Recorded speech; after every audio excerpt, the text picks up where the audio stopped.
प्रधानमंत्री ने एक पत्रकार ने उन्होंने सवाल जवाब किया कि तुसी जो खालिस्तानी मूवमेंट है ਉਹਦੇ ਵਾਸਤੇ ਕੀ कर रहे हो। ਭਾਰਤ ਦੇ ਪ੍ਰਧਾਨ ਮੰਤਰੀ ਬਣੇ ਹੋਏ ਪਹਿਲੇ 5 ਸਾਲ ਫਿਰ ਹੁਣ 4 ਸਾਲ ਹੋ ਚੁੱਕੇ ਨੇ ਔਰ ਇਹਨਾਂ 9 ਸਾਲਾਂ ਵਿੱਚ ਉਹਨਾਂ ਨੇ ਇੱਕ ਵੀ ਪ੍ਰੈਸ ਕਾਨਫਰੰਸ ਕਦੇ ਵੀ ਨਹੀਂ ਕੀਤੀ ਔਰ ਨਾ ਹੀ ਕਦੀ ਪ੍ਰੈਸ ਦੇ ਸਾਹਮਣੇ ਆਏ ਨੇ ਔਰ ਫਿਰ ਵੀ ਉਹਨਾਂ ਦੀ ਪਪੂਲੈਰਿਟੀ ਬਹੁਤ ਜ਼ਿਆਦਾ ਹੈ। G20 ਜੋ ਹੋ ਕੇ ਗਿਆ ਉਸ ਦਾ ਪਹਿਲਾਂ ਤਾਂ ਇੱਕ ਕੰਟਰੋਵਰਸੀ ਦੀ ਨਾਮ ਚੇਂਜ ਦੀ ਇੰਡੀਆ ਤੋਂ ਭਾਰਤ ਲੋਕਾਂ ਨੂੰ ਪੋਲੀਟੀਸ਼ੀਅਨਾਂ ਨੂੰ ਕੰਫਿਊਜ਼ਿੰਗ ਨਹੀਂ ਲੱਗਦਾ ਤੁਹਾਨੂੰ ਲੱਗਦਾ? ਨਹੀਂ ਦੇਖੋ ਇਹ ਤੇ ਮੇਰੇ ਹਿਸਾਬ ਨਾਲ ਕੋਈ ਨਾਮ ਚੇਂਜ ਨਹੀਂ ਹੈ। ਭਾਰਤ ਤੇ ਇੰਡੀਆ ਸ਼ੁਰੂ ਤੋਂ ਆਜ਼ਾਦੀ ਤੋਂ ਹੀ ਭਾਰਤ ਵੀ ਰਿਹਾ ਤੇ ਇੰਡੀਆ ਵੀ ਰਿਹਾ। ਪਿੱਛੇ ਵੋਟਾਂ ਪੈਂਦੀਆਂ ਪਈਆਂ ਸੀ ਇੱਥੇ ਉਹ G20 ਚੱਲ ਰਿਹਾ ਸੀ ਕਿਸ ਤਰ੍ਹਾਂ ਦੇਖਦੇ ਹੋ ਕਿਰੇ ਨਹੀਂ ਨਜ਼ਰ ਆਦੇ ਕਿਸ ਤਰ੍ਹਾਂ ਗੁਰੂ ਘਰ ਦੇ ਵਿੱਚ ਪੁਲਿਸ ਆਣੀ ਕਿਸ ਤਰ੍ਹਾਂ ਦੇਖਦੇ ਹੋ ਸਾਡੀ ਨੌਜਵਾਨ ਪੀੜ੍ਹੀ ਉਹ ਤੇ ਪਿੱਛੇ ਮੁੜ ਗਈ ਹੈ ਉਹ ਕਹਿੰਦੇ ਕਿ ਅਸੀਂ ਗੁਰੂ ਘਰ ਨੂੰ ਅਵੋਇਡ ਕਰਦੇ ਪਏ ਨੇ ਨਹੀਂ ਆਣਗੇ। ਪੁਲਿਸ ਗੁਰਦੁਆਰਿਆਂ ਵਿੱਚ ਆਉਣਾ ਇਹ ਬਹੁਤ ਹੀ ਮਾੜੀ ਗੱਲ ਹੈ। ਗੁਰਦੁਆਰਿਆਂ 'ਚ ਲੜਾਈ ਨਹੀਂ ਹੋਣੀ ਚਾਹੀਦੀ ਹੈ ਅਸੀਂ ਸਾਰੇ ਕਹਿੰਦੇ ਹਾਂ ਪਰ ਇਹ ਇੱਕ ਸਾਡੇ ਗੁਰਦੁਆਰਿਆਂ ਦਾ ਹਿੱਸਾ ਬਣ ਦੋ ਪੱਖ ਲੜਦੇ ਨੇ ਲੜਾਈਆਂ ਉਸੇ ਤੋਂ ਹੁੰਦੀਆਂ ਨੇ ਖਾਸ ਕਰ ਕਿ ਇਹਨੂੰ ਅਸੀਂ ਨਹੀਂ ਬੁਲਾਉਣਾ ਜੀ ਗੁਰਦੁਆਰੇ ਕਿਉਂਕਿ ਇਹ ਠੀਕ ਨਹੀਂ ਬੋਲਦਾ ਦੂਜਾ ਪੱਖ ਕਹਿੰਦਾ ਅਸੀਂ ਉਹਨੂੰ ਨਹੀਂ ਬੁਲਾਉਣਾ ਉਹ ਠੀਕ ਨਹੀਂ ਬੋਲਦਾ ਪਰ ਸਾਡੇ ਜਿੰਨੀ ਵੀ ਸਹਿਨਸ਼ੀਲਤਾ ਨਹੀਂ ਕਿ ਉਹ ਠੀਕ ਨਹੀਂ ਵੀ ਬੋਲਦਾ ਅਸੀਂ ਸੁਣ ਤੇ ਲਈਏ। ਸਤਿ ਸ਼੍ਰੀ ਅਕਾਲ ਆਦਾਬ ਸਲਾਮ ਤੁਸੀਂ ਦੇਖ ਰਹੇ ਹੋ ਅਮੇਜ਼ਿੰਗ ਟੀਵੀ ਮੈਂ ਤੁਹਾਡਾ ਆਪਣਾ ਵਰਿੰਦਰ ਸਿੰਘ ਗੱਲਬਾਤ ਕਰਦੇ ਹਾਂ ਦੇਸ਼ ਵਿਦੇਸ਼ ਦੇ ਮੁੱਦਿਆਂ ਦੇ। ਜਸਦੀਪ ਸਿੰਘ ਜੈਸੀ analyst United State of America ਦੇ ਵਿੱਚ ਸਾਡੇ ਮੇਰੇ ਨਾਲ ਨੇ ਇਸ ਟਾਈਮ ਗੱਲਬਾਤ ਕਰਾਂਗੇ G20 ਤੇ ਹੋਰ ਵੀ ਦੇਸ਼ ਵਿਦੇਸ਼ ਦੇ ਮੁੱਦਿਆਂ ਦੇ ਉੱਤੇ। ਜਸਦੀਪ ਜੀ ਪਹਿਲਾਂ ਬਹੁਤ ਬਹੁਤ ਸਵਾਗਤ ਹੈ। ਥੈਂਕ ਯੂ ਸਾਰੇ ਅਮੇਜ਼ਿੰਗ ਟੀਵੀ ਵੇਖਣ ਵਾਲੇ ਮੇਰੇ ਵੱਲੋਂ ਸਤਿ ਸ਼੍ਰੀ ਅਕਾਲ। ਜਸਦੀਪ ਜੀ G20 ਜੋ ਹੋ ਕੇ ਗਿਆ ਉਸ ਦਾ ਪਹਿਲਾਂ ਤਾਂ ਇੱਕ ਕੰਟਰੋਵਰਸੀ ਦੀ ਨਾਮ ਚੇਂਜ ਦੀ ਇੰਡੀਆ ਤੋਂ ਭਾਰਤ ਲੋਕਾਂ ਨੂੰ ਪੋਲੀਟੀਸ਼ੀਅਨਾਂ ਨੂੰ ਕੰਫਿਊਜ਼ਿੰਗ ਨਹੀਂ ਲੱਗਦਾ ਤੁਹਾਨੂੰ ਲੱਗਦਾ? ਨਹੀਂ ਦੇਖੋ ਇਹ ਤੇ ਮੇਰੇ ਹਿਸਾਬ ਨਾਲ ਕੋਈ ਨਾਮ ਚੇਂਜ ਨਹੀਂ ਹੈ। ਭਾਰਤ ਤੇ ਇੰਡੀਆ ਸ਼ੁਰੂ ਤੋਂ ਆਜ਼ਾਦੀ ਤੋਂ ਹੀ ਭਾਰਤ ਵੀ ਰਿਹਾ ਤੇ ਇੰਡੀਆ ਵੀ ਰਿਹਾ ਔਰ ਸਾਡਾ ਕਨਸਟੀਟਿਊਸ਼ਨ ਜਿਹੜਾ ਭਾਰਤ ਦਾ ਉਹ ਇੰਡੀਆ ਦਾ ਉਹੀ ਕਹਿੰਦਾ ਹੈ ਕਿ ਇੰਡੀਆ ਵਿਚ ਇਜ਼ ਭਾਰਤ ਤੇ ਮਤਲਬ ਇਹਦੇ ਵਿੱਚ ਇਹ ਕਹਿਣਾ ਭਾਰਤ ਗਣਰਾਜ ਪਾਸਪੋਰਟ 'ਤੇ ਵੀ ਲਿਖਿਆ ਹੁੰਦਾ ਹੈ ਤੇ ਇਹਨੂੰ ਤਾਂ ਸਿਰਫ ਪੋਲੀਟੀਕਲ ਇੱਕ ਮੁੱਦਾ ਬਣਾਇਆ ਜਾਂਦਾ। ਵੈਸੇ ਤਾਂ ਭਾਰਤ ਨਾ ਹਿੰਦੀ ਵਿੱਚ ਹੈ ਤੇ ਇੰਡੀਆ ਹਮੇਸ਼ਾ ਵੀ ਇੰਗਲਿਸ਼ ਵਿੱਚ ਨਾ ਰਿਹਾ। ਜਸਦੀਪ ਜੀ ਲੱਖਾਂ ਡਾਲਰ ਲੱਖਾਂ ਰੁਪਈਏ ਲਗਾ ਕੇ ਸਾਰੇ ਵਿਦੇਸ਼ੀ G20 ਤੇ ਪਹੁੰਚਦੇ ਨੇ ਪ੍ਰੈਸ ਕਵਰੇਜ ਨਹੀਂ ਹੁੰਦੀ ਉੱਥੇ ਉਹਨਾਂ ਨੂੰ ਪੂਰੇ ਪ੍ਰੈਸ ਨੂੰ ਰਾਈਟ ਨਹੀਂ ਦਿੱਤੇ ਗਏ ਕਿ ਜਿਹਦੇ ਨਾਲ ਉਹਨਾਂ ਨਾਲ ਗੱਲਬਾਤ ਕੀਤੀ ਜਾਵੇ ਵਿਦੇਸ਼ੀਆਂ ਦੇ ਨਾਲ ਪ੍ਰਾਈਮ ਮਿਨਿਸਟਰ ਨਾਲ ਜਾਂ ਆਪਣੇ ਇੰਡੀਅਨ ਪ੍ਰਾਈਮ ਮਿਨਿਸਟਰ ਦੇ ਨਾਲ ਉਹਨਾਂ ਤੋਂ ਉਹਨਾਂ ਨੂੰ ਵਾਂਝੇ ਰੱਖਿਆ। ਕਿਸ ਤਰ੍ਹਾਂ ਦੇਖਦੇ ਹੋ ਕੀ ਕਹੋਗੇ ਇਹਦੇ ਬਾਰੇ?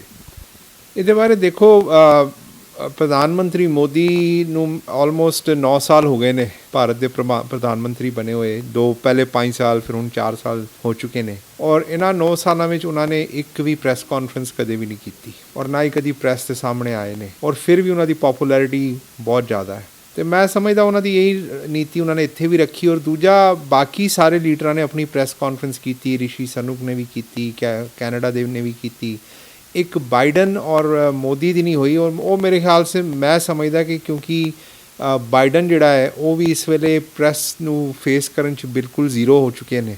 ਅਸੀਂ ਵੇਖਿਆ ਕਿ ਵਿਅਤਨਾਮ ਵਿੱਚ ਉਹਨਾਂ ਨੇ ਕਿੰਨੇ ਬਲੰਡਰ ਕੀਤੇ ਨੇ ਇੰਡੀਆ ਤੋਂ ਬਾਅਦ ਉਹ ਵਿਅਤਨਾਮ 'ਚ ਰੁਕੇ ਸੀ ਔਰ ਬਹੁਤ ਬਲੰਡਰ ਕੀਤੇ ਨੇ। ਮੇਰੇ ਖਿਆਲ ਇਸ ਕਰਕੇ ਇਹਨਾਂ ਦੀ ਆਪਸੀ ਸਹਿਮਤੀ ਸੀ ਕਿ ਕੋਈ ਪ੍ਰੈਸ ਨੂੰ ਨਾ ਬੁਲਾਈ ਜਾਏ। ਜੀ ਜਸਦੀਪ ਜੀ G20 ਕਿਸ ਤਰ੍ਹਾਂ ਦੇਖਦੇ ਹੋ ਇੰਡੀਆ ਨੂੰ ਕੀ ਉਹਦਾ ਫਾਇਦਾ ਨੁਕਸਾਨ ਹੈ? ਉੱਥੇ ਕਾਫੀ ਜੋ ਝੁੱਗੀਆਂ ਚੌਂਪੜੀਆਂ ਸੀ ਉਹਨਾਂ ਨੂੰ ਕਵਰ ਕੀਤਾ ਗਿਆ ਹੋਰਡਿੰਗ ਲਗਾਏ ਗਏ ਪੈਸੇ ਵੀ ਖਰਾਬ ਹੋਏ ਜੋ ਲੋਕੀ ਉੱਥੇ ਆਬਜੈਕਸ਼ਨ ਲਗਾ ਰਹੇ ਨੇ ਪਰ ਉਹਨਾਂ ਨੂੰ ਬੈਨੀਫਿਟ ਕੀ ਲੱਗਦਾ ਤੁਹਾਨੂੰ ਕੀ ਹੋਇਆ? ਤੁਸੀਂ ਇੱਕ ਐਨਾਲਿਸਟ ਹੋ ਕਿਸ ਤਰ੍ਹਾਂ ਦੇਖਦੇ ਹੋ G20 ਨੂੰ? ਦੇਖੋ G20 ਦਾ ਇੱਕਦਮ ਕਿਸੇ ਦੇ ਫਾਇਦਾ ਨਹੀਂ ਹੈ ਕਿ ਵੀ G20 ਹੋਇਆ ਤੇ ਭਾਰਤ ਦੇ ਲੋਕਾਂ ਨੂੰ ਲੱਖਾਂ ਰੁਪਏ ਮਿਲ ਜਾਣਗੇ ਇਵੇਂ ਨਹੀਂ ਹੁੰਦਾ ਪਰ G20 ਨੇ ਭਾਰਤ ਦੀ ਜਿਹੜੀ ਇਮੇਜ ਵਰਲਡ ਵਿੱਚ ਉਹਨੂੰ ਬਹੁਤ ਸਟਰੋਂਗ ਕੀਤਾ ਹੈ। ਅੱਜ ਟੌਪ 20 ਕੰਟਰੀਜ਼ ਦੇ ਜਿਹੜੇ ਲੀਡਰਸ ਹਨ ਉਹ ਭਾਰਤ ਗਏ ਨੇ ਸਿਵਾਏ 2 ਦੇ। ਚਾਈਨਾ ਨੇ ਬਾਈਕਾਟ ਕੀਤਾ ਔਰ ਰਸ਼ੀਆ ਦਾ ਪੁਤਿਨ ਨਹੀਂ ਆਇਆ ਔਰ ਮੈਂ ਸਮਝਦਾ ਕਿ ਜਿਹੜਾ ਅਸੀਂ ਪਹਿਲਾਂ ਕਹਿੰਦੇ ਸੀ ਬਈ ਇਹ ਚਾਈਨਾ ਨਹੀਂ ਆਇਆ ਤੇ ਇਹਦਾ ਨੁਕਸਾਨ ਹੋਣਾ ਹੈ ਉਸ ਦਾ ਉਲਟਾ ਭਾਰਤ ਨੂੰ ਫਾਇਦਾ ਹੋਇਆ ਹੈ ਕਿਉਂਕਿ ਰਸ਼ੀਆ ਦੇ ਨਾ ਹੋਣ ਕਰਕੇ ਭਾਰਤ ਨੇ ਉੱਥੇ ਸ਼ਾਈਨ ਕੀਤਾ ਹੈ ਔਰ ਵਰਲਡ ਲੀਡਰਸ ਨੇ ਉੱਥੇ ਇੰਡੀਆ ਨੂੰ ਜਿਵੇਂ ਉਹ ਚਾਹੁੰਦੇ ਸੀ ਕਿ ਇੱਕ ਨਵੇਂ ਵਰਲਡ ਆਰਡਰ ਵਿੱਚ ਸਟ੍ਰੈਟੇਜਾਈਜ਼ ਕਰਨ ਉਵੇਂ ਇੰਡੀਆ ਨੂੰ ਉਹਨਾਂ ਨੇ ਸਟ੍ਰੈਟੇਜਾਈਜ਼ ਕੀਤਾ ਹੈ। ਸਭ ਤੋਂ ਵੱਡਾ ਉੱਥੇ ਰੇਲ ਸ਼ਿਪਿੰਗ ਰੇਲ ਲਿੰਕ ਜਿਹੜਾ ਬਣ ਰਿਹਾ ਜਿਹੜਾ ਭਾਰਤ ਤੋਂ ਇੰਡੀਆ ਤੋਂ ਲੈ ਕੇ ਦੁਬਈ ਤੋਂ ਸਾਊਦੀ ਅਰੇਬੀਆ ਤੋਂ ਹੁੰਦਾ ਹੋਇਆ, ਅਫਰੀਕਾ ਨੂੰ ਟੱਚ ਕਰਦਾ ਹੋਇਆ, ਯੂਰਪ ਤੱਕ ਜਿਹੜੀ ਮਾਰਕੀਟ ਹੈ ਉਹ ਇੰਡੀਆ ਵਾਸਤੇ ਖੁੱਲ੍ਹ ਜਾਏਗੀ। ਇਹ ਜਿਹੜਾ ਉੱਥੇ ਸਹਿਮਤੀ ਹੋਈ ਹੈ, ਸਭ ਤੋਂ ਵੱਡੀ ਸਹਿਮਤੀ ਸੀ। ਯੂਕਰੇਨ ਦੇ ਉੱਪਰ ਕੋਈ ਸਹਿਮਤੀ ਨਹੀਂ ਹੋ ਸਕੀ, ਕਲਾਈਮੇਟ ਚੇਂਜ ਦੇ ਉੱਪਰ ਵੀ ਕੋਈ ਸਹਿਮਤੀ ਨਹੀਂ ਹੋ ਸਕੀ, ਪਰ ਮੇਰੇ ਹਿਸਾਬ ਨਾਲ ਵਰਲਡ ਲੀਡਰਸ ਦਾ ਉੱਥੇ ਇਕੱਠਾ ਹੋਣਾ ਔਰ ਜਿਸ ਤਰੀਕੇ ਨਾਲ ਭਾਰਤ ਨੇ ਇਹਨੂੰ ਔਰਗੇਨਾਈਜ਼ ਕੀਤਾ, ਜਿਵੇਂ ਜਿਹੜਾ ਉਹ ਮੰਡਪਮ ਬਣਿਆ ਨਵਾਂ, ਹਾਲਾਂਕਿ ਉਹਦੀ ਰਿਪੋਰਟਸ ਆਈਆਂ ਨੇ ਕਿ ਉੱਥੇ ਇੱਕ ਦਿਨ ਬਾਅਦ ਹੀ ਫਲੱਡਿੰਗ ਹੋ ਗਈ ਸੀ, ਪਰ ਜਿਹੜਾ ਸ਼ੋਕੇਸ ਕੀਤਾ ਗਿਆ ਹੈ ਔਰ ਜਿਹੜੇ ਹਾਲ ਦੁਨੀਆ ਦਾ ਸਭ ਤੋਂ ਵੱਡਾ ਆਡੀਟੋਰੀਅਮ ਉਹਨੂੰ ਦੱਸਿਆ ਜਾ ਰਿਹਾ ਹੈ, ਔਰ ਉਸ ਤੋਂ ਬਾਅਦ ਜਿਸ ਤਰ੍ਹਾਂ ਦਿੱਲੀ ਵਿੱਚ ਆਵਾਜਾਈ ਸੀ, ਔਰ ਇੰਨੇ ਦੇਸ਼ਾਂ ਤੋਂ ਜਦੋਂ ਲੋਕ ਆਉਂਦੇ ਨੇ ਅਤੇ ਸਿਰਫ ਨੇਤਾ ਹੀ ਨਹੀਂ ਆਉਂਦੇ, ਉਹਨਾਂ ਦੇ ਨਾਲ ਸਟਾਫ, ਉਹਨਾਂ ਦੇ ਨਾਲ ਹੋਰ ਜਿਹੜੀ ਇੰਡਸਟਰੀਜ਼ ਦੇ ਲੋਕ ਆਉਂਦੇ ਨੇ, ਬਿਜ਼ਨਸ ਲੋਕ ਆਉਂਦੇ ਨੇ ਨੈਟਵਰਕਿੰਗ ਵਾਸਤੇ, ਅਤੇ ਦਿੱਲੀ ਦੇ ਸਾਰੇ ਹੋਟਲ, ਸਾਰੇ ਰੈਸਟੋਰੈਂਟ ਜਿਹੜੇ ਬੁੱਕਡ ਸਨ, ਉਹਦੇ ਨਾਲ ਇਕੋਨਮੀ ਵਿੱਚ ਕਾਫੀ ਫਾਇਦਾ ਹੋਇਆ ਔਰ ਭਾਰਤ ਦੀ ਛਵੀ ਦਾ ਕਾਫੀ ਫਾਇਦਾ ਹੋਇਆ। ਅੱਜ ਅਸੀਂ ਇੱਕ ਰੀਜਨਲ ਲੀਡਰ ਦੀ ਰੂਪ ਵਿੱਚ ਸਾਨੂੰ ਵੇਖਿਆ ਜਾ ਰਿਹਾ ਹੈ। ਨਾਲੇ ਜਿਹੜੀ ਸਭ ਤੋਂ ਵੱਡੀ ਗੱਲ ਉੱਥੇ ਹੋਈ ਹੈ, ਉੱਥੇ ਵਰਲਡ ਬੈਂਕ ਦੇ ਪ੍ਰੈਜ਼ੀਡੈਂਟ ਅਜੇ ਬੰਗਾ ਹਰ ਜਗ੍ਹਾ ਮੌਜੂਦ ਸਨ, ਅਤੇ ਉਹਨਾਂ ਦੀ ਜਿਹੜੀ ਪੱਗ ਸੀ, ਜਿਹੜੀ ਸਿੱਖੀ ਦਾ ਇੱਕ ਰੂਪ ਸੀ ਗੁਰਸਿੱਖ ਦਾ, ਉਹ ਵਰਲਡ ਲੀਡਰਸ ਦੇ ਵਰਲਡ ਪਲੇਟਫਾਰਮ 'ਤੇ ਮਨਮੋਹਨ ਸਿੰਘ ਤੋਂ ਬਾਅਦ ਪਹਿਲੀ ਵਾਰ ਵੇਖਣ ਨੂੰ ਮਿਲਿਆ, ਅਤੇ ਉਹ ਵੀ ਪਰਸਨਲੀ ਮੇਰੇ ਵਾਸਤੇ ਇੱਕ ਬੜੀ ਪ੍ਰਾਊਡ ਮੂਮੈਂਟ ਸੀ। ਬਿਲਕੁਲ ਕਿ ਤੁਸੀਂ ਇੱਕ ਸਿਕਸ ਆਫ ਅਮਰੀਕਾ ਨੂੰ ਪ੍ਰੈਜ਼ੈਂਟ ਕਰਦੇ ਹੋ, ਸਿੱਖੀ ਨੂੰ ਪ੍ਰੈਜ਼ੈਂਟ ਕਰਦੇ ਹੋ, ਵਾਸ਼ਿੰਗਟਨ DC ਦੀ ਗੱਲ ਹੋਵੇ ਜਾਂ ਦੇਸ਼ ਵਿਦੇਸ਼ ਦੀ ਗੱਲ ਹੋਵੇ। ਅਸੀਂ ਗੱਲਬਾਤ ਕਰਦੇ ਕਿ ਇੰਡੀਆ ਸਿਰਫ ਇੱਕ ਬ੍ਰਾਂਡਿੰਗ ਵਾਸਤੇ G20 ਉਹਦੇ 'ਚ ਬੈਨੀਫਿਟ ਹੋਇਆ ਉਹਨਾਂ ਨੂੰ। ਬਿਲਕੁਲ ਜੀ, ਬ੍ਰਾਂਡਿੰਗ ਬਹੁਤ ਜ਼ਰੂਰੀ ਵੀ ਹੁੰਦੀ ਹੈ, ਕਈ ਵਾਰੀ ਕੰਟਰੀਜ਼ ਦੀ ਬ੍ਰਾਂਡਿੰਗ ਬਹੁਤ ਜ਼ਰੂਰੀ ਹੁੰਦੀ ਹੈ, ਔਰ ਇੰਡੀਆ ਨੇ ਬੜੀ ਅੱਛੀ ਬ੍ਰਾਂਡਿੰਗ ਕੀਤੀ ਹੈ, ਔਰ ਇਹਦਾ ਫਲ ਵੇਖਣ ਨੂੰ ਲੱਗਿਆ ਕਿ ਜਦੋਂ G20 ਹੋਇਆ ਉਸ ਤੋਂ ਬਾਅਦ ਫੋਰਨ ਇਨਵੈਸਟਮੈਂਟ ਹੋਰ ਵੱਧ ਗਈ ਇੰਡੀਆ ਵਿੱਚ, ਲੋਕ ਹੋਰ ਸਿਕਿਉਰ ਫੀਲ ਕਰ ਰਹੇ ਨੇ ਔਰ ਜ਼ਿਆਦਾ ਇਨਵੈਸਟ ਕਰ ਰਹੇ ਨੇ। ਇੰਡੀਆ ਦੀ ਸਟਾਕ ਮਾਰਕੀਟ ਜਿਹੜੀ ਉਸ ਤੋਂ ਬਾਅਦ G20 ਤੋਂ ਇੱਕਦਮ ਬਾਅਦ ਹਾਈਐਸਟ ਲੈਵਲ 'ਤੇ ਚਲੀ ਗਈ ਹੈ, ਅਤੇ ਇਹਦਾ ਫਾਇਦਾ ਤਾਂ ਹੁੰਦਾ ਹੈ। ਚਾਈਨਾ ਦੀ ਗੱਲ ਕਰੀਏ ਕਿ ਪਹਿਲਾਂ ਫੈਕਟਰੀਆਂ, ਮੈਨੂਫੈਕਚਰਿੰਗ ਕੰਪਨੀ ਭਾਵੇਂ ਅਮਰੀਕਾ ਦੀ ਹੋਵੇ, ਭਾਵੇਂ ਇੰਗਲੈਂਡ ਦੀ ਹੋਵੇ, ਭਾਵੇਂ ਇਟਾਲੀਅਨ ਹੋਵੇ, ਜਿਹੜੀ ਮੈਨੂਫੈਕਚਰਿੰਗ ਸੀ ਉਹ ਚਾਈਨਾ ਤੋਂ ਹੁੰਦੀ ਸੀ। ਇੰਡੀਆ ਨੂੰ ਕੀ ਫਾਇਦਾ ਹੋਏਗਾ ਇਹਦੇ ਵਿੱਚ ਕੁਛ ਨਾ ਕੁਛ? ਬਿਲਕੁਲ, ਇੰਡੀਆ ਮੈਂ ਸਮਝਦਾ ਕਿ ਹਾਲੀ ਵੀ ਸਲੋ ਹੈ, ਕਿਉਂਕਿ ਚਾਈਨਾ ਦੇ ਨਾਲ ਰਿਲੇਸ਼ਨਸ਼ਿਪਸ ਥੋੜ੍ਹੇ ਖਰਾਬ ਹੋ ਰਹੇ ਨੇ ਦੁਨੀਆ ਦੇ, ਕੋਵਿਡ ਤੋਂ ਬਾਅਦ, ਕਰੋਨਾ ਤੋਂ ਬਾਅਦ, ਔਰ ਇੰਡੀਆ ਵਾਸਤੇ ਇੱਕ ਬੜੀ ਵੱਡੀ ਓਪਰਚੁਨਿਟੀ ਹੈ। ਅਮਰੀਕਾ ਦੁਨੀਆ ਦੀ ਇੱਕ ਸਭ ਤੋਂ ਵੱਡੀ ਮਾਰਕੀਟ ਸੀ ਚਾਈਨਾ ਵਾਸਤੇ, ਔਰ ਇਹ ਅਮਰੀਕਾ ਨੇ ਹੁਣ ਆਪਣੇ ਹੱਥ ਜਿਹੜੇ ਨੇ ਪਿੱਛੇ ਕਰ ਲਏ ਨੇ ਚਾਈਨਾ ਤੋਂ, ਤਾਂ ਇੰਡੀਆ ਵਾਸਤੇ ਇੱਕ ਬਹੁਤ ਵੱਡੀ ਓਪਰਚੁਨਿਟੀ ਹੈ ਮੈਨੂਫੈਕਚਰਿੰਗ ਲਾਈਨ ਵਿੱਚ ਜਾ ਕੇ। ਔਰ ਜਿੰਨੇ ਵੀ ਐਪਲ ਤੇ ਆਲਰੇਡੀ ਚਲਾ ਗਿਆ, ਐਪਲ ਉੱਥੇ ਕਾਫੀ ਆਪਣੇ ਹੁਣ ਨਵੇਂ ਫ਼ੋਨ ਬਣਨੇ ਸ਼ੁਰੂ ਹੋ ਗਏ ਨੇ, ਆਟੋਮੋਬਾਈਲ ਇੰਡਸਟਰੀ ਉੱਥੇ ਪਹੁੰਚੀ ਹੋਈ ਹੈ, ਡਿਫੈਂਸ ਦੀ ਕਈ ਚੀਜ਼ਾਂ ਹੁਣ ਬਣ ਰਹੀਆਂ ਨੇ, AI ਟੈਕਨੋਲੋਜੀ ਜਿਹੜੀ ਹੈ ਉਹ ਵੀ ਇੰਡੀਆ ਨੇ ਉਹਦੇ ਵਿੱਚ ਵੀ ਆਉਣਾ ਅੱਗੇ, ਸੈਮੀ ਕੰਡਕਟਰਸ ਦੀ ਗੱਲਬਾਤ ਚੱਲ ਰਹੀ ਉੱਥੇ ਬਣਾਉਣ ਦੀ, ਚਿਪਸ ਬਣਾਉਣ ਦੀਆਂ ਗੱਲਾਂ ਚੱਲ ਰਹੀਆਂ ਨੇ, ਜਿਹੜੇ ਮਾਈਕਰੋ ਚਿਪਸ ਨੇ, ਅਤੇ ਭਾਰਤ ਨੂੰ ਕਾਫੀ ਇਹਦੇ ਵਿੱਚ ਫਾਇਦਾ ਹੋ ਸਕਦਾ ਇਸ ਨੂੰ। ਜਸਦੀਪ ਜੀ ਕਿ ਕਾਫੀ ਪ੍ਰਾਈਮ ਮਿਨਿਸਟਰ ਉੱਥੇ ਇੰਡੀਆ ਦੇ ਵਿੱਚ ਵਿਜ਼ਿਟ ਕੀਤੀ, ਕਾਫੀ ਉਹ ਕੰਟਰੋਵਰਸੀ ਵੀ ਰਹੇ ਨੇ, ਜਿਸ ਤਰ੍ਹਾਂ ਆਪਣਾ ਕੈਨੇਡਾ ਦਾ ਟਰੂਡੋ, ਉਹਨਾਂ ਨੇ ਵੀ ਪ੍ਰਧਾਨ ਮੰਤਰੀ ਨੇ ਇੱਕ ਪੱਤਰਕਾਰ ਨੇ ਉਹਨੂੰ ਸਵਾਲ ਜਵਾਬ ਕੀਤਾ ਕਿ ਤੁਸੀਂ ਜੋ ਖਾਲਿਸਤਾਨੀ ਮੂਵਮੈਂਟ ਹੈ ਉਹਦੇ ਵਾਸਤੇ ਕੀ ਕਰ ਰਹੇ ਹੋ, ਕਿ ਪਿੱਛੇ ਵੋਟਾਂ ਪੈਂਦੀਆਂ ਪਈਆਂ ਸੀ, ਇੱਥੇ ਉਹ G20 ਚੱਲ ਰਿਹਾ ਸੀ, ਕਿਸ ਤਰ੍ਹਾਂ ਦੇਖਦੇ ਹੋ, ਕਿਰੇ ਨਹੀਂ ਨਜ਼ਰ ਆ ਰਹੇ ਕਿਸ ਤਰ੍ਹਾਂ? ਜੀ ਬਿਲਕੁਲ, ਉੱਥੇ ਭਾਰਤ ਸਰਕਾਰ ਨੇ ਟਰੂਡੋ ਗਵਰਨਮੈਂਟ ਦੇ ਉੱਪਰ ਬੜਾ ਪ੍ਰੈਸ਼ਰ ਪਾਇਆ, ਬਲਕਿ ਪ੍ਰਾਈਮ ਮਿਨਿਸਟਰ ਟਰੂਡੋ ਨੂੰ ਉੱਥੇ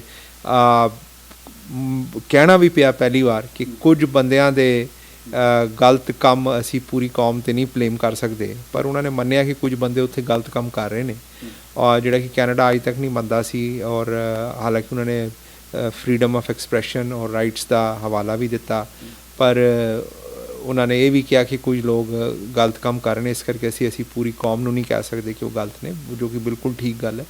ਔਰ ਦੂਜਾ ਇਹਦਾ ਡਾਇਰੈਕਟ ਨਤੀਜਾ ਵੀ ਇਹ ਦੇਖਣ ਨੂੰ ਮਿਲਿਆ ਕਿ ਜਦੋਂ ਇੱਕ ਰੈਫਰੈਂਡਮ ਰੱਖਿਆ ਗਿਆ ਸੀ ਟੂ ਕੋਇਨਸਾਈਡ ਵਿਦ G20, ਜਦੋਂ ਟਰੂਡੋ ਇੰਡੀਆ ਵਿੱਚ ਸੀ, ਅਤੇ ਇੱਕ ਰੈਫਰੈਂਡਮ ਖਾਲਿਸਤਾਨ ਵਾਸਤੇ ਕੈਨੇਡਾ ਵਿੱਚ ਰੱਖਿਆ ਗਿਆ ਸੀ, ਅਤੇ ਉੱਥੇ ਜਿਹੜੇ ਇੱਕ ਗਵਰਨਮੈਂਟ ਸਕੂਲ ਸੀ ਜਿੱਥੇ ਇਹਨਾਂ ਨੇ ਵੋਟਾਂ ਪਾਉਣ ਵਾਸਤੇ ਚੋਣ ਸੈਂਟਰ ਬਣਾਇਆ ਗਿਆ ਸੀ, ਉਹਨਾਂ ਨੇ ਲਾਸਟ ਮਿਨਟ 'ਤੇ ਉਹ ਕੈਂਸਲ ਕਰਤਾ। ਉਹਨਾਂ ਕਿਹਾ ਅਸੀਂ ਤੁਹਾਨੂੰ ਆਪਣਾ ਸਕੂਲ ਇਸ ਕੰਮ ਵਾਸਤੇ ਨਹੀਂ ਦਿਆਂਗੇ, ਅਤੇ ਭਾਵੇਂ ਉਹਨਾਂ ਨੇ ਰੀਜ਼ਨ ਜੋ ਵੀ ਦੱਸੇ, ਪਰ ਜ਼ਰੂਰ ਜਿਹੜਾ ਗਵਰਨਮੈਂਟ ਆਫ ਕੈਨੇਡਾ ਦੇ ਉੱਪਰ ਪ੍ਰੈਸ਼ਰ ਪਿਆ ਹੈ, ਉਹਦਾ ਅਸਰ ਦੇਖਣ ਨੂੰ ਮਿਲਿਆ ਕਿ ਸਕੂਲ ਵਿੱਚ ਉਹਨਾਂ ਨੇ ਇਹਨਾਂ ਨੂੰ ਕੈਂਸਲ ਕਰਤਾ ਸੀ ਜੀ। ਫਿਰ ਆਪਾਂ ਗੁਰੂ ਘਰ ਦੀ ਚਲੋ ਆਪਾਂ ਗੱਲਬਾਤ ਕਰਦੇ ਹਾਂ ਕਿ ਗੁਰੂ ਘਰ ਦੇ ਵਿੱਚ ਪੁਲਿਸ ਆਣੀ ਕਿਸ ਤਰ੍ਹਾਂ ਦੇਖਦੇ ਹੋ? ਸਾਡੀ ਨੌਜਵਾਨ ਪੀੜ੍ਹੀ ਉਹ 'ਤੇ ਪਿੱਛੇ ਮੁੜ ਗਈ ਹੈ, ਉਹ ਕਹਿੰਦੇ ਕਿ ਅਸੀਂ ਗੁਰੂ ਘਰ ਨੂੰ ਅਵੋਇਡ ਕਰਦੇ ਪਏ ਨੇ, ਨਹੀਂ ਆਉਣਗੇ, ਫਿਰ ਸੰਗਤ ਕਿੱਥੋਂ ਆਏਗੀ? ਇਹ ਤਾਂ ਥੋੜ੍ਹਾ ਜਿਹਾ ਦੱਸੋ। ਜੇ ਆਪਾਂ ਸੰਗਤ ਨੂੰ ਆਪਾਂ ਕਹਿੰਦੇ ਜਾਂ ਕਿਸੇ ਨੂੰ ਕਹਿੰਦੇ ਆ ਕਿ ਆਪਾਂ ਬੈਨ ਕਰ ਦਈਏ ਜਾਂ ਡਿਸੀਜਨ ਲਿੱਤੇ ਜਾਂਦੇ ਨੇ ਮਾੜੇ ਚੰਗੇ ਕੰਮਾਂ ਦੇ, ਸੰਗਤ ਉਹਦੇ ਪਿੱਛੇ ਜਾਏਗੀ, ਨੌਜਵਾਨ ਪਿੱਛੇ ਜਾਏਗਾ, ਫਿਰ ਗੁਰੂ ਘਰ ਕੌਣ ਆਏਗਾ? ਮੇਰੇ ਹਿਸਾਬ ਨਾਲ ਸੰਗਤ ਬਹੁਤ ਸਿਆਣੀ ਹੈ ਔਰ ਸੰਗਤ ਜਦੋਂ ਗੁਰਦੁਆਰਾ ਸਾਹਿਬ ਜਾਂਦੀ ਹੈ ਉਹ ਇੱਕ ਆਤਮਿਕ ਸ਼ਾਂਤੀ ਲਈ ਜਾਂਦੀ ਹੈ। ਉਹ ਜਾਂਦੀ ਹੈ ਉੱਥੇ ਗੁਰੂ ਤੋਂ ਸਿੱਖਣ ਜਾਂ ਆਪਣੇ ਆਤਮਿਕ ਜਿਹੜੇ ਭੁੱਖ ਹੁੰਦੀ ਉਹਨੂੰ ਮਿਟਾਉਣ ਵਾਸਤੇ। ਕੁਝ ਲੋਕ ਉੱਥੇ ਜਾਂਦੇ ਨੇ ਰਾਜਨੀਤੀ ਵਾਸਤੇ, ਚੌਧਰ ਵਾਸਤੇ। ਹੁਣ ਸੰਗਤ ਬੜੀ ਜਲਦੀ ਵੇਖ ਲੈਂਦੀ ਹੈ ਕਿ ਕਿਹੜੇ ਬੰਦੇ ਕਿਹੜੇ ਨੇ, ਉਹ ਉਹਨਾਂ ਤੋਂ ਦੂਰ ਰਹਿੰਦੀ ਹੈ। ਬੱਚੇ ਠੀਕ ਹੈ ਸਾਡੇ ਵੇਖਦੇ ਨੇ, ਪਰ ਸਾਨੂੰ ਉਹਨਾਂ ਵਾਸਤੇ ਐਗਜ਼ਾਮਪਲ ਜਿਹੜਾ ਹੈ ਉਹ ਬਣਨਾ ਪਏਗਾ। ਹੁਣ ਪੁਲਿਸ ਗੁਰਦੁਆਰਿਆਂ ਵਿੱਚ ਆਉਣਾ ਇਹ ਬਹੁਤ ਹੀ ਮਾੜੀ ਗੱਲ ਹੈ। ਗੁਰਦੁਆਰਿਆਂ 'ਚ ਲੜਾਈ ਨਹੀਂ ਹੋਣੀ ਚਾਹੀਦੀ, ਇਹ ਅਸੀਂ ਸਾਰੇ ਕਹਿੰਦੇ ਹਾਂ, ਪਰ ਇਹ ਇੱਕ ਸਾਡੇ ਗੁਰਦੁਆਰਿਆਂ ਦਾ ਹਿੱਸਾ ਬਣ ਗਿਆ। ਲੜਾਈਆਂ ਹੋਣੀਆਂ ਔਰ ਜਿੰਨਾ ਕੁ ਉਹ ਲੜਾਈਆਂ ਇਸ ਕਰਕੇ ਹੁੰਦੀਆਂ ਕਿਉਂਕਿ ਅਸੀਂ ਇੰਨੇ ਕੁ ਸਿੱਖੀ ਤੋਂ ਦੂਰ ਹੋ ਚੁੱਕੇ ਹਾਂ ਕਿ ਅਸੀਂ ਇੱਕ ਦੂਜੇ ਪੱਖ ਦਾ ਵਿਚਾਰ ਵੀ ਨਹੀਂ ਸੁਣ ਸਕਦੇ। ਅਸੀਂ ਅੱਜ ਇਸ ਦੋ ਪੱਖ ਲੜਦੇ ਨੇ, ਲੜਾਈਆਂ ਉਸੇ ਤੋਂ ਹੁੰਦੀਆਂ ਨੇ ਖਾਸ ਕਰ ਕਿ ਇਹਨੂੰ ਅਸੀਂ ਨਹੀਂ ਬੁਲਾਉਣਾ ਜੀ ਗੁਰਦੁਆਰੇ ਕਿਉਂਕਿ ਇਹ ਠੀਕ ਨਹੀਂ ਬੋਲਦਾ। ਦੂਜਾ ਪੱਖ ਕਹਿੰਦਾ ਅਸੀਂ ਉਹਨੂੰ ਨਹੀਂ ਬੁਲਾਉਣਾ, ਉਹ ਠੀਕ ਨਹੀਂ ਬੋਲਦਾ। ਪਰ ਸਾਡੇ 'ਚ ਇੰਨੀ ਵੀ ਸਹਿਨਸ਼ੀਲਤਾ ਨਹੀਂ ਕਿ ਉਹ ਠੀਕ ਨਹੀਂ ਵੀ ਬੋਲਦਾ ਤੇ ਅਸੀਂ ਸੁਣ ਤੇ ਲਈਏ। ਇੱਕ ਬੰਦੇ ਨੂੰ ਥੋੜ੍ਹਾ ਜਿਹਾ ਰਾਈਟਸ ਤੇ ਦਈਏ ਕਿ ਚੱਲ ਤੂੰ ਬੋਲ ਲੈ, ਜੇ ਸਾਨੂੰ ਨਹੀਂ ਪਸੰਦ ਆਏਗਾ ਤਾਂ ਅਸੀਂ ਤੇਰੀ ਗੱਲ ਨਹੀਂ ਮੰਨਾਂਗੇ। ਸਾਡੀ ਆਪਣੀ ਵੀ ਤੇ ਦਿਮਾਗ ਹੈ ਨਾ। ਅਸੀਂ ਇਸ ਛੋਟੀ ਲੈਵਲ ਤੇ ਜਾ ਚੁੱਕੇ ਹਾਂ ਔਰ ਮੈਂ ਫਿਰ ਗੱਲ ਉੱਥੇ ਹੀ ਆਉਂਦੀ ਕਿ ਸਾਨੂੰ ਜਿਹੜਾ ਹੈ ਨਾ ਉਹ ਅਕਾਲ ਤਖਤ ਸਾਹਿਬ ਨੂੰ ਇਹ ਗੱਲਾਂ ਕਈ ਕਲੈਰੀਫਾਈ ਕਰਨੀ ਚਾਹੀਦੀਆਂ ਨੇ। ਪਰ ਜਿਹੜੇ ਸਟਰੋਂਗ ਗੁਰਦੁਆਰੇ ਨੇ, ਮੈਂ ਐਂਡ ਵਿੱਚ ਇਹੀ ਕਹਾਂਗਾ ਕਿ ਜਿੱਥੇ ਦੇਖੋ ਗੁਰਦੁਆਰੇ ਵਿੱਚ ਭਾਵੇਂ ਉਹ ਹਰਿਮੰਦਰ ਸਾਹਿਬ ਹੋਏ, ਭਾਵੇਂ ਦਿੱਲੀ ਦੇ ਗੁਰਦੁਆਰੇ ਹੋਣ ਜਾਂ ਹੋਰ ਗੁਰਦੁਆਰੇ ਹੋਣ ਜਾਂ ਭਾਵੇਂ ਕੋਈ ਛੋਟੇ ਵੀ ਗੁਰਦੁਆਰੇ ਹੋਣ, ਜੇ ਕੋਈ ਗੁਰਦੁਆਰਾ ਸਾਹਿਬ ਜਾ ਕੇ ਸ਼ਰਾਰਤ ਕਰੇਗਾ, ਜੇ ਕੋਈ ਗੁਰਦੁਆਰਾ ਸਾਹਿਬ ਦੇ ਜਾ ਕੇ ਅੰਦਰ ਦੀਵਾਨ ਨੂੰ ਡਿਸਰਪਟ ਕਰੇਗਾ ਜਾਂ ਕੋਈ ਸੰਗਤ ਵਿੱਚ ਜਾ ਕੇ ਉਕਸਾਏਗਾ ਜਾਂ ਲੜਾਈ ਕਰਾਉਣ ਦੀ ਕੋਸ਼ਿਸ਼ ਕਰੇਗਾ ਤੇ ਤੁਸੀਂ ਉਸ ਬੰਦੇ ਨੂੰ ਕਹੋਗੇ ਯਾਰ ਸਾਨੂੰ ਬਖਸ਼ ਦੇ। ਤੇ ਇਹਦੇ ਵਿੱਚ ਤੇ ਮੈਂ ਕਹਿੰਦਾ ਕੋਈ ਐਸੀ ਗੱਲ ਨਹੀਂ ਹੈ ਜਿਹੜੇ ਬੰਦੇ ਜਿਨ੍ਹਾਂ ਨਾਲ ਤੁਹਾਡਾ ਕੋਈ ਜਿਹੜਾ ਗੁਰਦੁਆਰੇ ਵਿੱਚ ਆ ਕੇ ਕੋਈ ਸ਼ਰਾਰਤ ਕਰਦੇ ਨੇ ਜਾਂ ਗੁਰਦੁਆਰੇ ਵਿੱਚ ਆ ਕੇ ਮਰਿਆਦਾ ਜਾਂ ਗੁਰਦੁਆਰੇ ਦੀ ਜਿਹੜੀ ਪਾਲਿਸੀਆਂ ਨੇ, ਜਿਹੜਾ ਗੁਰਦੁਆਰੇ ਦਾ ਜਿਹੜਾ ਪ੍ਰੋਸੀਜਰ ਹੈ ਉਹਨੂੰ ਆ ਕੇ ਅਗਰ ਡਿਸਰਪਟ ਕਰਦੇ ਨੇ ਤੇ ਤੁਸੀਂ ਉਹਨਾਂ ਨੂੰ ਜ਼ਰੂਰ ਫਿਰ ਕਹਿ ਸਕਦੇ ਹੋ ਬਈ ਸਾਨੂੰ ਬਖਸ਼ ਦਿਓ, ਬਈ ਇੱਥੇ ਨਾ ਆਇਆ ਕਰੋ। ਪਰ ਇਹ ਲਾਸਟ ਰਿਜ਼ੋਰਟ ਹੋਣਾ ਚਾਹੀਦਾ। ਪਹਿਲੇ ਤੁਸੀਂ ਉਹਨਾਂ ਬੰਦਿਆਂ ਨਾਲ ਵਰਕਆਊਟ ਕਰੋ, ਉਹਨਾਂ ਨੂੰ ਕਹੋ ਬਈ ਇਹ ਨਾ ਕਰੋ, ਇਹ ਸਾਡੇ ਗੁਰਦੁਆਰੇ, ਉਹਨਾਂ ਨੂੰ ਸਮਝਾਓ ਵੀ ਸਾਡੇ ਗੁਰਦੁਆਰੇ ਦਾ ਇਹ ਪਾਲਿਸੀ ਹੈ, ਇਹ ਮਰਿਆਦਾ ਅਸੀਂ ਫੋਲੋ ਕਰ ਰਹੇ ਹਾਂ SGPC ਦੀ, ਇਹਦੇ ਹਿਸਾਬ ਨਾਲ ਅਸੀਂ ਕੰਮ ਕਰ ਰਹੇ ਹਾਂ। ਤੇ ਉਹ ਜੇ ਫਿਰ ਵੀ ਨਾ ਕੋਈ ਬਾਜ਼ ਆਏ, ਅਗਰ ਉਹ ਬੈਂਟ ਅਪੋਨ ਹੀ ਹੈ ਸ਼ਰਾਰਤ ਕਰਨ, ਤੇ ਫਿਰ ਤੁਸੀਂ ਉਹਦੇ ਕੋਲੋਂ ਹੱਥ ਜੋੜ ਸਕਦੇ ਹੋ। ਪਰ ਇਹ ਐਜ਼ ਅ ਲਾਸਟ ਰਿਜ਼ੋਰਟ ਹੋਣਾ ਚਾਹੀਦਾ। ਜੀ ਜਸਦੀਪ ਜੀ, ਕਈ ਕੁਛ ਗੱਲਾਂ ਮੀਡੀਆ ਦੇ ਉੱਤੇ ਘੁੰਮ ਰਹੀਆਂ ਨੇ ਕਿ ਇਹਨੂੰ ਗੁਰਦੁਆਰੇ ਨੂੰ ਡਿਸਟਰਬ ਕਰਨ ਵਾਸਤੇ, ਮੈਨੇਜਮੈਂਟ ਨੂੰ ਡਿਸਟਰਬ ਕਰਨ ਵਾਸਤੇ, ਲੋਕਾਂ ਨੂੰ ਗੁੰਮਰਾਹ ਕਰਨ ਵਾਸਤੇ ਕੁਛ ਖਾਲਿਸਤਾਨੀ ਮੂਵਮੈਂਟਸ ਫੰਡਿੰਗ ਵੀ ਕਰ ਰਹੇ ਨੇ। ਕਿੰਨਾ ਕੁ ਸੀਮਤ ਕਰ ਇਹ ਗੱਲਾਂ ਨੂੰ ਰੱਖਦੇ ਤੁਸੀਂ? ਮੈਂ ਇਸ ਗੱਲ ਵਿੱਚ ਜ਼ਿਆਦਾ ਇਨਵੋਲਵ ਹੈ ਨਹੀਂ, ਪਰ ਜੇ ਇਹ ਹੈ ਤਾਂ ਬੜੀ ਗਲਤ ਗੱਲ ਹੈ। ਗੁਰਦੁਆਰਾ ਸਾਹਿਬ ਨੂੰ ਪੋਲੀਟੀਕਲ ਮੂਵਮੈਂਟਸ ਤੋਂ ਦੂਰ ਰੱਖਣਾ ਚਾਹੀਦਾ ਹੈ। ਜਿਵੇਂ ਹੁਣ ਇਹ ਰੈਫਰੈਂਡਮ ਅਸੀਂ ਗੁਰਦੁਆਰੇ ਵਿੱਚ ਕਰ ਰਹੇ ਹਾਂ ਕੈਨੇਡਾ ਵਿੱਚ, ਇਹ ਵੀ ਗਲਤ ਸੀ। ਜੇ ਤੁਸੀਂ ਰੈਫਰੈਂਡਮ ਕਰਨਾ ਹੈ ਤਾਂ ਤੁਸੀਂ ਕੋਈ ਬਾਹਰ ਕਿਰਾਏ 'ਤੇ ਹੀ ਜਗ੍ਹਾ ਲੈ ਲਓ, ਕਨਵੈਨਸ਼ਨ ਸੈਂਟਰ ਲੈ ਲਓ। ਗੁਰਦੁਆਰਾ ਸਾਹਿਬ ਵਿੱਚ ਜਿਹੜਾ ਹੈ ਉਹ ਹਰ ਮਾਈਂਡ ਦੇ, ਹਰ ਵਿਚਾਰ ਦੇ ਬੰਦੇ ਵਾਸਤੇ ਗੁਰੂ ਦਾ ਘਰ ਹੈ, ਉਹ ਖੁੱਲ੍ਹਾ ਹੋਣਾ ਚਾਹੀਦਾ। ਉੱਥੇ ਰਾਜਨੀਤੀ ਜਾਂ ਉੱਥੇ ਇਹ ਜੀ ਗੱਲਾਂ ਤੋਂ ਆਪਾਂ ਨੂੰ ਦੂਰ ਰਹਿਣਾ ਚਾਹੀਦਾ। ਕਿ ਕੁਛ ਗੁਰੂ ਘਰ ਅਮਰੀਕਾ ਦੇ ਵੀ ਖਾਲਿਸਤਾਨ ਦੇ ਅੱਡੇ ਬਣੇ ਹੋਏ ਨੇ। ਮੈਨੂੰ ਇਹਦੇ ਬਾਰੇ ਜਾਣਕਾਰੀ ਨਹੀਂ ਹੈ। ਗੁਰੂ ਘਰ ਨੂੰ ਮੈਂ ਇਹੀ ਕਹਾਂਗਾ ਕਿ ਗੁਰੂ ਘਰ ਹੀ ਰਹਿਣਾ ਚਾਹੀਦਾ। ਗੁਰਦੁਆਰਾ ਸਾਹਿਬ ਜਿਹੜਾ ਸਾਰੀ ਸੰਗਤ ਵਾਸਤੇ ਖੁੱਲ੍ਹਾ ਹੋਣਾ ਚਾਹੀਦਾ ਔਰ ਪੋਲੀਟੀਕਲ ਐਕਟੀਵਿਟੀਜ਼ ਤੋਂ ਦੂਰ ਰਹਿਣਾ ਚਾਹੀਦਾ। ਜਿਸ ਤਰ੍ਹਾਂ ਆਪਾਂ ਨਾਅਰੇ ਸੁਣਦੇ ਹਾਂ ਕਿ ਜਰਨੈਲ ਸਿੰਘ ਭਿੰਡਰਾਂਵਾਲੇ ਖਾਲਿਸਤਾਨ ਦੀ ਮੰਗ ਕਰਦੇ ਸੀ, ਉਹਨਾਂ ਨੇ ਅਰਦਾਸ ਦੇ ਵਿੱਚ ਵੀ ਕਿਹਾ, ਜੋ ਪੰਨੂ ਨੇ ਅਰਦਾਸ ਕੀਤੀ ਹੈਗੀ ਆ, ਕੁਛ ਗੁਰੂ ਘਰਾਂ ਦੇ ਵਿੱਚ ਜਰਨੈਲ ਸਿੰਘ ਭਿੰਡਰਾਂਵਾਲੇ ਦੀ ਫੋਟੋ ਲੱਗੀ ਹੋਈ ਹੈ ਕਿ ਉਹ ਖਾਲਿਸਤਾਨ ਨੂੰ ਸਪੋਰਟ ਕਰਦੇ ਨੇ। ਤਾਂ ਦੇਖੋ, ਜਰਨੈਲ ਸਿੰਘ ਭਿੰਡਰਾਂਵਾਲੇ ਸਿੱਖ ਹੀਰੋ ਨੇ ਔਰ ਹਮੇਸ਼ਾ ਰਹਿਣਗੇ। ਉਹਨਾਂ ਦੀ ਜੋ ਸ਼ਹਾਦਤ ਹੈ ਉਹਦੇ ਉੱਪਰ ਆਪਾਂ ਕਿੰਤੂ ਪਰੰਤੂ ਕਈ ਕਰ ਸਕਦੇ ਨੇ, ਪਰ ਉਹਨਾਂ ਦੀ ਸ਼ਹਾਦਤ ਹੈ ਸਿੱਖ ਕੌਮ ਲਈ। ਪਰ ਮੈਂ ਜਰਨੈਲ ਸਿੰਘ ਭਿੰਡਰਾਂਵਾਲੇ ਸ਼ਹੀਦ, ਉਹਨਾਂ ਦੇ ਸੰਤਾਂ ਦਾ ਜਦੋਂ ਵੀ ਮੈਂ ਕਾਫੀ ਉਹਨਾਂ ਦੇ ਇੰਟਰਵਿਊ ਸੁਣਦਾ ਰਿਹਾ, ਜਦੋਂ ਮੇਰੀ ਉਮਰ ਵੀ ਘੱਟ ਸੀ ਉਸ ਵੇਲੇ ਮੈਂ ਉਹਨਾਂ ਨੂੰ ਪਰਸਨਲੀ ਵੀ ਵੇਖਿਆ ਹੈ। ਉਹਨਾਂ ਨੇ ਜਿਹੜੀ ਮੰਗ ਸੀ ਨਾ, ਉਹ ਸਿੱਖਾਂ ਦੀ, ਪੰਜਾਬ ਦੇ ਸਿੱਖਾਂ ਦੀ ਜਿਹੜੀ ਸੀ ਰਾਈਟਸ ਦੀ ਗੱਲ ਸੀ, ਜਿਹੜੇ ਕਿ ਨਾ ਕਿ ਖਾਲਿਸਤਾਨ ਦੀ। ਹਾਂ, ਉਹਨਾਂ ਨੇ ਇੱਕ ਵਾਰੀ ਜ਼ਰੂਰ ਕਿਹਾ ਸੀ ਕਿ ਜੇ ਬੀਬੀ ਇੰਦਰਾ ਗਾਂਧੀ ਮੈਨੂੰ ਜੇ ਖਾਲਿਸਤਾਨ ਦੇਗੀ ਤਾਂ ਅਸੀਂ ਮੰਗਦੇ ਨਹੀਂ, ਪਰ ਜੇ ਦੇਗੀ ਤਾਂ ਅਸੀਂ ਮਨਾ ਵੀ ਨਹੀਂ ਕਰਾਂਗੇ। ਪਰ ਉਹਨਾਂ ਨੇ ਕਦੀ ਮੰਗ ਨਹੀਂ ਕੀਤੀ। ਉਹਨਾਂ ਨੇ ਹਮੇਸ਼ਾ ਅਨੰਦਪੁਰ ਸਾਹਿਬ ਰੈਜ਼ੋਲੂਸ਼ਨ, ਸਿੱਖ ਕਿਸਾਨਾਂ ਲਈ ਪਾਣੀ, ਸਿੱਖਾਂ ਲਈ ਉੱਥੇ ਕਿਸਾਨਾਂ ਲਈ ਟੈਕਸ ਫਰੀ, ਜਿਹੜਾ ਅਨੰਦਪੁਰ ਸਾਹਿਬ ਦਾ ਜਿਹੜੇ ਉਹਨਾਂ ਦੇ ਧਰਮ ਯੁੱਧ ਮੋਰਚਾ ਸੀ, ਉਸ ਤੋਂ ਬਾਅਦ ਜਦੋਂ ਹਥਿਆਰਬੰਦ ਮੋਰਚੇ ਵੀ ਸ਼ੁਰੂ ਕੀਤੇ ਉਹਨਾਂ ਨੇ, ਉਹ ਸਿਰਫ ਸਿੱਖਾਂ ਦੇ ਅਧਿਕਾਰਾਂ ਲਈ ਲੜਾਈ ਸੀ, ਭਾਰਤ ਦੇ ਵਿੱਚ ਰਹਿ ਕੇ। ਖਾਲਿਸਤਾਨ ਦਾ ਕੋਈ ਉਸ ਵੇਲੇ ਉਹਨਾਂ ਨੇ ਨਹੀਂ ਕਿਹਾ ਸੀ। ਜਦੋਂ ਅਰਦਾਸ ਕਰਦੇ ਨੇ ਫਿਰ ਜਰਨੈਲ ਸਿੰਘ ਭਿੰਡਰਾਂਵਾਲੇ ਦੇ ਕੀ ਕਹਿੰਦੇ ਕਿ ਅਸੀਂ ਉਹਨਾਂ ਦੀ ਜੋ ਡਿਮਾਂਡ ਸੀ, ਉਹਨਾਂ ਦੀ ਜੋ ਮੰਗ ਸੀ, ਅਸੀਂ ਉਹਨੂੰ ਲੈ ਕੇ ਅੱਗੇ ਚੱਲੇ ਹੋਏ ਹਾਂ। ਅਰਦਾਸ ਦੇ ਵਿੱਚ ਵੀ ਇਹ ਜ਼ਿਕਰ ਕਰਦੇ ਨੇ। ਦੇਖੋ, ਇਹ ਤੇ ਫਿਰ ਬਾਅਦ 'ਚ ਕਈ ਗੱਲਾਂ ਹੋ ਜਾਂਦੀਆਂ ਨੇ। ਕਈ ਕਹਿੰਦੇ ਨੇ ਇਹ ਸਾਰੀਆਂ ਚੀਜ਼ਾਂ ਨੂੰ ਸਾਡਾ ਜਿਹੜਾ ਅਕਾਲ ਤਖਤ ਸਾਹਿਬ ਹੈ, ਇਹਨਾਂ ਨੂੰ ਅੱਗੇ ਆ ਕੇ ਇਹਨਾਂ ਚੀਜ਼ਾਂ ਨੂੰ ਸੁਲਝਾਉਣਾ ਪਏਗਾ, ਕਿਉਂਕਿ ਮੈਂ ਅਥਾਰਟੀ ਨਹੀਂ ਹਾਂ, ਤੁਸੀਂ ਅਥਾਰਟੀ ਨਹੀਂ ਹੋ। ਇਹ ਸਾਰੀਆਂ ਚੀਜ਼ਾਂ ਨੂੰ ਸਾਡੀ ਅਰਦਾਸ ਕੀ ਹੋਣੀ ਚਾਹੀਦੀ ਹੈ, ਸਾਡਾ ਕੀ ਹੋਣਾ ਚਾਹੀਦਾ, ਇਹ ਸਾਰਾ ਜਿਹੜਾ ਫਰਮਾਨ ਹੈ, ਇਹ ਸਾਡੀ ਹਾਈਐਸਟ ਅਥਾਰਟੀ ਹੈ। ਗੁਰੂ ਹਰਗੋਬਿੰਦ ਸਿੰਘ ਸਾਹਿਬ ਨੇ ਸਾਨੂੰ ਅਕਾਲ ਤਖਤ ਸਾਹਿਬ ਦਿੱਤਾ ਹੈ, ਉੱਥੋਂ ਇਹ ਸਾਰਾ ਸਾਡੇ ਫਰਮਾਨ ਜਾਰੀ ਹੁੰਦੇ ਨੇ। ਉੱਥੋਂ ਹੀ ਆਉਣਾ ਚਾਹੀਦਾ ਕੌਮ ਵਾਸਤੇ ਇੱਕ, ਜਿਹਨੂੰ ਕਹਿੰਦੇ ਨਾ ਯੂਨੀਵਰਸਲ ਗਾਈਡਲਾਈਨ, ਉਹ ਜਾਰੀ ਕਰਨੀ ਪਏਗੀ, ਕਿਉਂਕਿ ਟਾਈਮ ਬਹੁਤ ਤੇਜ਼ੀ ਨਾਲ ਬਦਲ ਰਿਹਾ ਹੈ। ਟਾਈਮ ਸੋਸ਼ਲ ਮੀਡੀਆ ਬਹੁਤ ਤੇਜ਼ੀ ਨਾਲ ਅੱਗੇ ਆ ਰਿਹਾ ਹੈ। ਸਾਡਾ ਯੂਥ ਜਿਹੜਾ ਹੈ ਉਹ ਅੱਜ ਕੱਲ੍ਹ ਸਵਾਲ ਅਤੇ ਜਵਾਬ ਬਹੁਤ ਕਰਦਾ ਹੈ। ਅਸੀਂ ਅੱਗੇ ਤੇ ਜੋ ਸਾਡੇ ਮਾਂ ਪਿਓ ਨੇ ਦੱਸਿਆ ਸੀ ਮੰਨ ਲੈਂਦੇ ਸੀ, ਅੱਜ ਦਾ ਯੂਥ ਬੜੇ ਸਵਾਲ ਕਰਦਾ। ਔਰ ਸਾਡੇ ਅਕਾਲ ਤਖਤ ਸਾਹਿਬ ਨੂੰ ਇਹ ਸਾਰੀਆਂ ਚੀਜ਼ਾਂ ਨੂੰ ਮੱਦੇ-ਨਜ਼ਰ ਰੱਖਦੇ ਹੋਏ ਤਖਤਾਂ ਦੇ ਸਾਡੇ ਜਥੇਦਾਰਾਂ ਨੂੰ ਮਿਲ ਕੇ, SGPC ਨੂੰ ਮਿਲ ਕੇ ਇੱਕ ਕੌਮ ਵਾਸਤੇ ਯੂਨੀਵਰਸਲ ਗਾਈਡਲਾਈਨ ਬਣਾਉਣੀ ਚਾਹੀਦੀ।